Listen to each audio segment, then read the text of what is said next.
Thank you for joining me today on a presentation regarding intravenous fluid selection in the post-operative critical care patient. Next slide, please. Today's presentation will cover appropriate selection of fluid and why patients need fluid, as well as types of fluids available for administration to the patient and the nurse's role in the process. Additionally, scholarly literature related to this subject will be discussed. A proposal for practice change will be presented with interventions, implementation, and expected outcomes. Time will be allotted at the end of the presentation for questions. Next slide, please. The situation. Patients arrive to the surgical intensive care unit following surgery, having lost significant amounts of fluid and in need of fluid resuscitation. Research has been conducted and clinical trials have been performed to determine the benefits and adverse effects of normal saline and balanced crystalloids like lactated ringers and plasmolite. Many providers ordering fluid have no solid basis for which fluid they order. Historically, normal saline has been the primary fluid for resuscitation. Studies conclude normal saline is linked to hyperchloremia, metabolic acidosis, renal vasoconstriction, acute kidney injury, and renal replacement therapy, and increased mortality. Next slide, please. Background. Why do patients need fluid? Fluid allows a patient to maintain adequate blood pressure by expanding intravascular volume and preload. Perfusion to organs is increased by allowing cardiac output to be optimized. Fluid helps to regulate patients' body temperature. It also corrects hyperlactemia and lactic acidosis. Patients may receive continuous maintenance fluid for which runs at a set rate over many hours up to days. Patients could receive a large volume bolus of intravenous fluid in addition to maintenance IV fluid to quickly resuscitate a patient that has lost significant fluid volume in the operating room due to trauma or because of sepsis infection. Early fluid resuscitation in the septic patient has been shown to decrease mortality. Next slide, please. Types of fluid. Human anatomy distributes fluid to the intracellular space and extracellular space. Extracellular space is broken down into the intravascular and interstitial compartments. Intravascular fluid is plasma, which contains about 142 millimoles per liter of sodium, 102 millimoles per liter of chloride, and has a pH of 7.35 to 7.45 to sustain life. Looking at components of normal saline compared to lactated ringers, normal saline contains 154 millimoles per liter of sodium compared to 130 millimoles per liter in lactated ringers. The chloride content in normal saline is 154 millimoles per liter to 109 millimoles per liter in lactated ringers. In addition, lactated ringers contains potassium, calcium, and lactate, all of which are found in human plasma. Normal saline does not contain these extra electrolytes. Types of intravenous fluid administered in the surgical intensive care unit are crystalloids, colloids, and blood products. Crystalloids are hypertonic, isotonic, or hypertonic, with isotonic fluid being further broken down into balanced and non-balanced fluid. Isotonic fluids are the closest to human plasma regarding regarding tonicity.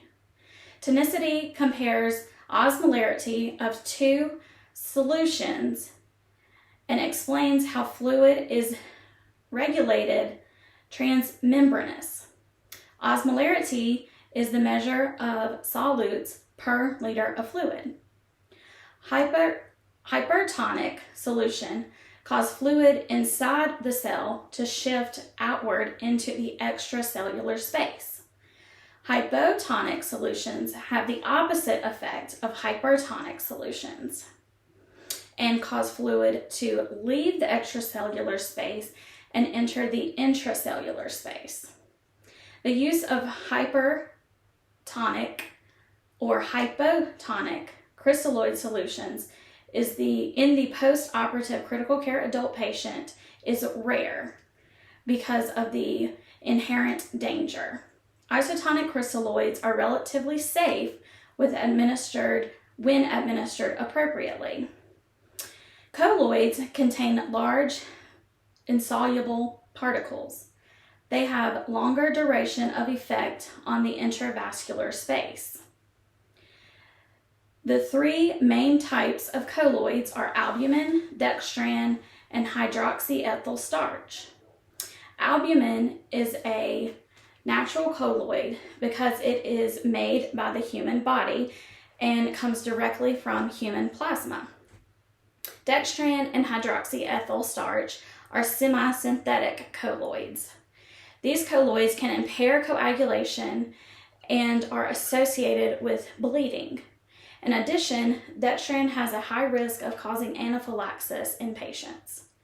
Blood products administered to the post-operative critical care patient include whole blood, platelet, red blood cells, plasma, and cryoprecipitate. Blood products are strictly administered in the surgical intensive care unit when a large volume of blood has been lost and the patient's hemoglobin is less than 7.0. As the administration of blood products comes with many risks. In the surgical intensive care patient, the most common fluids for volume expansion are normal saline and lactated ringers. On average, 25% of the isotonic crystalloid fluid administered intravenously to the healthy adult will remain within the intravascular space. In the critically ill patient, less fluid is retained intravascularly, requiring more fluid to be given, leading to third spacing or edema of the interstitial tissue. Next slide, please. Still on background, nurse's role. The nurse's role in selection of administration of intravenous fluid in the critical care adult patient is significant. Nurses perform their responsibilities as outlined by evidence-based practice. The nurse must stay up to date on nursing research in order to adequately perform. The registered nurse is the one healthcare provider that spends the most time with a patient and will likely be the first to notice a change in the patient's condition. Fluid is a medication ordered by the provider. The nurse must follow the nursing rights of medication administration when administering intravenous fluid. Next slide, please. Now we start the assessment portion of the presentation, which includes literature review. There are 8 articles that I will briefly discuss related to the topic of intravenous fluid in the postoperative patient. The first article discusses balanced crystalloids versus normal saline in the critically ill adult patient. Simler et al. Conducted a study titled SMART to determine major adverse renal events related to isotonic solutions. They compared normal saline, lactated ringers, and plasma light. This trial was the largest of its kind to date and included 14,000 critically ill adult patients from 5 intensive care units. It was conducted over 2 years. The study primarily looked at effects of each fluid on the renal system, such as a new need for continuous renal replacement therapy. Other aims evaluated for fluids' effect on laboratory values such as creatinine, chloride, and bicarbonate. At the time of this article, the study had not been completed. The researchers hypothesized lactated ringers would significantly reduce adverse effects. If Simler and his team are correct in their hypothesis, lactated ringers or plasma light should be made the gold standard for fluid resuscitation. Next slide, please.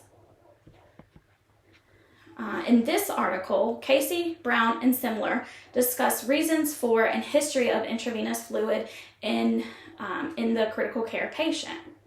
They also describe indications of fluid responsiveness. In addition, they detail risk associated with fluid administration, such as intravenous albumin causing increased mortality if administered to the patient with brain injury. They also explain why certain patient populations should not be administered intravenous fluid, like the patient with extreme cardiac history. This article helps solidify the need for providers to have a standard protocol which details the appropriate fluid to administer based on the patient's diagnosis. The fluid protocol should include the volume a patient should receive based on their history. Next slide, please. This article, Hawley and Fagan describe in detail the configuration of sodium and chloride contained in normal saline and the importance of the composition related to the homeostatic range of serum chloride in the human body. They explain how not administering the most appropriate fluid based on a patient's current electrolyte state can be detrimental and cause metabolic acidosis, acute kidney injury, or death. The future of patient safety and best outcomes is reliant upon purposefully prescribing fluids based on the critically ill patient's status. Critical care nurses should combine their current clinical practice related to administering intravenous fluid with recent research to provide exceedingly exceptional care to critically ill hospitalized patients. Next slide, please. The team of researchers that co-authored this article were the first to perform a meta-analysis to review the safety of normal saline and balanced crystalloids intraoperatively during non-renal surgical intervention. Their work examined 9 studies with 871 patients. Primary outcomes in their work focused on post-operative pH, serum sodium chloride, and base excess levels. Secondary outcomes included intraoperative urinary output, estimated blood loss, post-operative complications, fluid volume infused, PaO2, PaCO2, HCO2, lactate level, and length of stay in the ICU. As hypothesized, the sodium and chloride levels in patients who received normal saline were higher than those who received other fluids.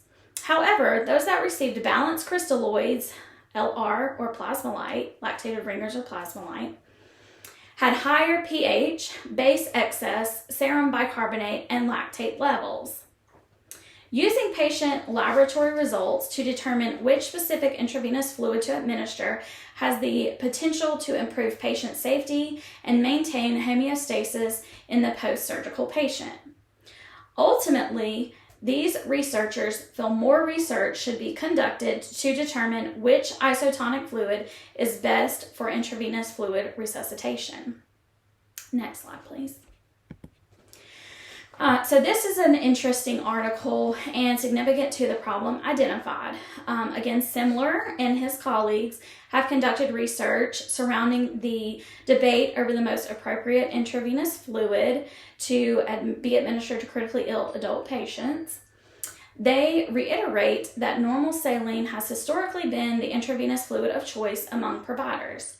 This study was pragmatic, cluster, randomized, multiple crossover trial consisting of patients from 5 intensive care units at an academic medical center. A total of 15,802 patients were included, of which 7,942 were administered balanced crystalloids, that being lactated ringers or plasmolite, and 7,860 were administered normal saline. The groups were further broken down into the SMART Med category, patients treated in the medical intensive care unit, or SMART Surge, which were patients treated in other intensive care units. It was 4 other intensive care units. The results indicated normal saline had a higher incidence of adverse effects, with the leading outcome being adverse kidney event.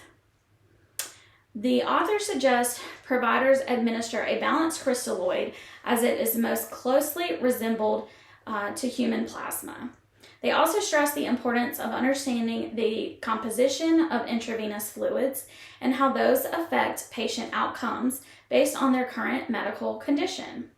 Simler and colleagues identify limitations to their study, including it was performed at a single medical institute, providers having knowledge of the fluid a patient was receiving, the decision for being placed on continuous renal replacement therapy was biased, and the patients were given one of two balanced crystalloids with a choice of which decided by the provider.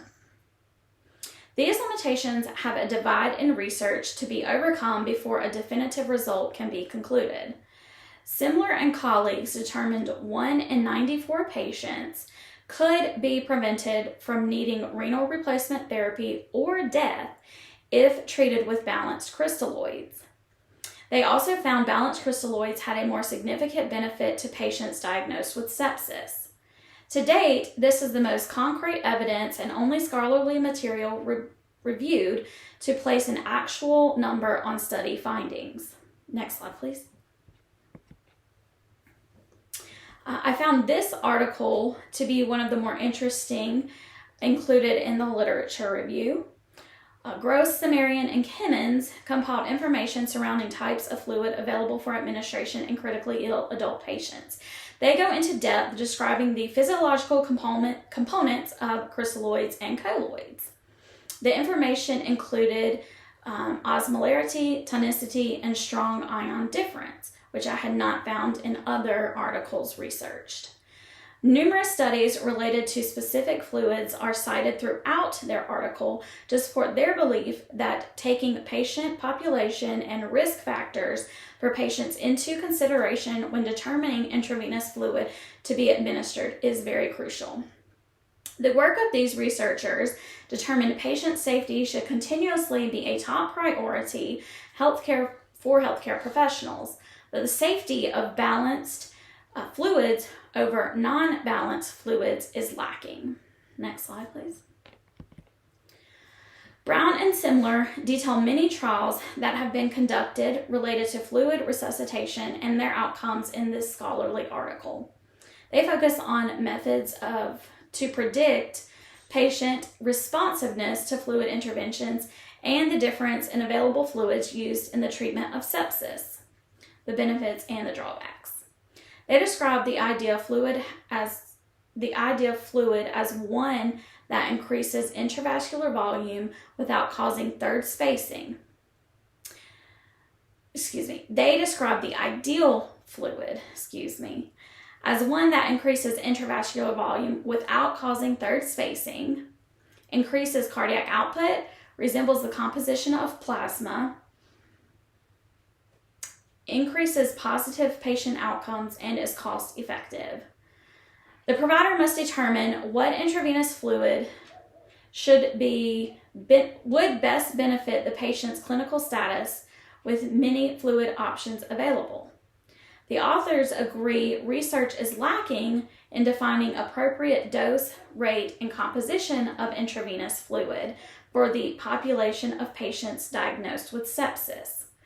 Brown and Simler determined the optimal approach to intravenous fluid resuscitation in the critically ill adult patient is to administer 20 milliliters per kilogram of a balanced crystalloid in the treatment of sepsis. In addition, they determined the most successful method in determining fluid responsiveness is to conduct a passive leg raise. As I read this article, I was excited to be able to relate it to the work I perform as a registered nurse in the surgical intensive care unit. We are provided with expensive equipment to invasively monitor hemodynamics, fluid status, and fluid responsiveness, but the passive leg raise is always a go-to. It is quick, it can be performed easily, and there is little risk to the patient. Next slide. In this article, again, I was excited to come across something that I could directly relate to. The co-authors of this cohort study used 206 adult patients with normal kidney function at baseline to test a hypothesis that post-operative acute kidney injury is associated with hyperchloremic acidosis. These particular patients underwent abdominal surgical intervention and were admitted to an intensive care unit post-operatively.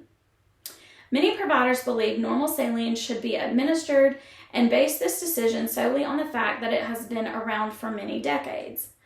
The evidence provided in this article contradicts that and supports theorists that believe balanced crystalloids are best for the critically ill post-operative patient. Still, there is the need for more research in the form of clinical trials and meta-analysis studies to confirm hyperchloremic acidosis is the only cause of acute kidney injury in the post-operative patient. Next slide, please. So in review, literature review summary, normal saline is universally the primary intravenous fluid of choice in critically ill adult patients. Trials are beginning to show the negative effects normal saline can have on a hospitalized patient, including hyperchloremic metabolic acidosis and acute kidney injury. Research remains inconclusive because of limiting factors in clinical trials. Standardized protocols for ordering intravenous fluids in the critically ill post-operative adult patient will promote better patient outcomes. Next slide, please. So first recommendation. A policy will be formulated highlighting a mandatory procedure to be followed by all physicians and advanced practice providers ordering intravenous fluid. The policy will require the independent assessment of each patient and specific markers related to their condition and current state be gathered and analyzed. The markers include current diagnosis, age, past medical history, current blood pressure, current heart rate, current urine output, and laboratory values. The policy will indicate which intravenous fluid to order based on these findings. It is critical to assess current diagnosis, blood pressure, current heart rate, current urine output to ensure the patient requires fluid resuscitation at that time. It is imperative to consider past medical history to determine if a patient will appropriately respond to fluid intervention. Laboratory values including serum, sodium, potassium, chloride, calcium, magnesium, bicarbonate, lactate, acetate, and gluconate are essential to consider because the electrolytes a patient is depleted of can be replaced with certain fluids, or the opposite, a particular fluid may warrant avoiding if it is high in electrolyte the patient has an abundance of. To generate the policy and create a standard protocol to be followed by all physicians and advanced practice providers, the surgical intensive care unit nurse manager, nurse educator, a charge nurse representative, and a bedside nurse representative will meet with a surgical attending and surgical fellow.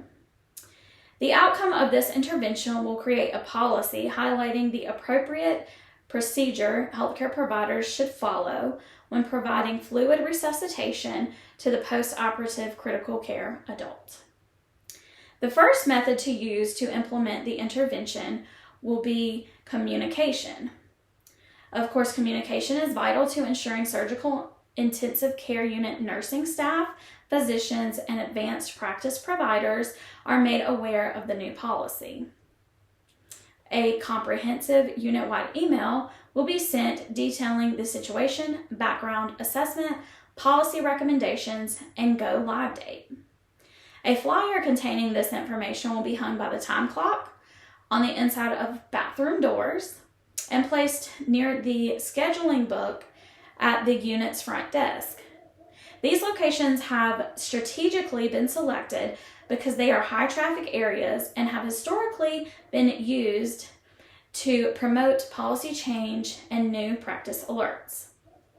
The second method to be used to implement the intervention will be a best practice advisory.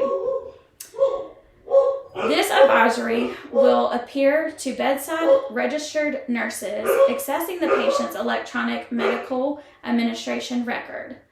The advisory will ask if the patient is receiving the most appropriate fluid and include the most recent blood pressure, heart rate, and laboratory values outside of a set normal limit.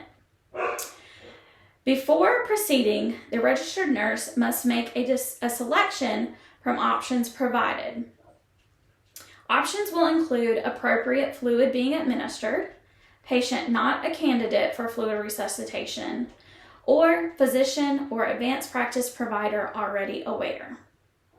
A best practice advisory will continue to alert the bedside registered nurse upon entering the electronic medical administration record until a different intravenous fluid is ordered and administered or an improvement in the patient's vital signs and laboratory values occurs. Next slide, please. The second recommendation, healthcare providers in direct patient care will be required to complete education.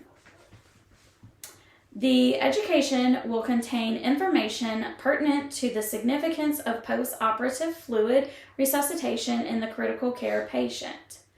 It will include signs and symptoms the bedside registered nurse should assess for that are indicative of hypovolemia, in addition to laboratory values signaling hypovolemia, such as those included in a complete blood count, basic metabolic panel, and urinalysis. Education will focus on when and how to notify providers of a change in a patient's condition, indicating the need for fluid. The material will discuss how to assess patient responsiveness to fluid administration with passive leg raise and improvement in vital signs, urine output, and laboratory values. The first technique used to implement recommendation will be an education computer module. This will be in a slideshow format, including video and sound. Periodically, for the healthcare professional to progress in the education, interactive slides will ask the participant to make selections, sort answers, or match answers. After the education modules, the staff member will be required to take a 10-question multiple choice test. The second technique to implement recommendation 2 will be an in-person 30-minute group educational session. These will be held after night and day shift report for healthcare staff ending their shift.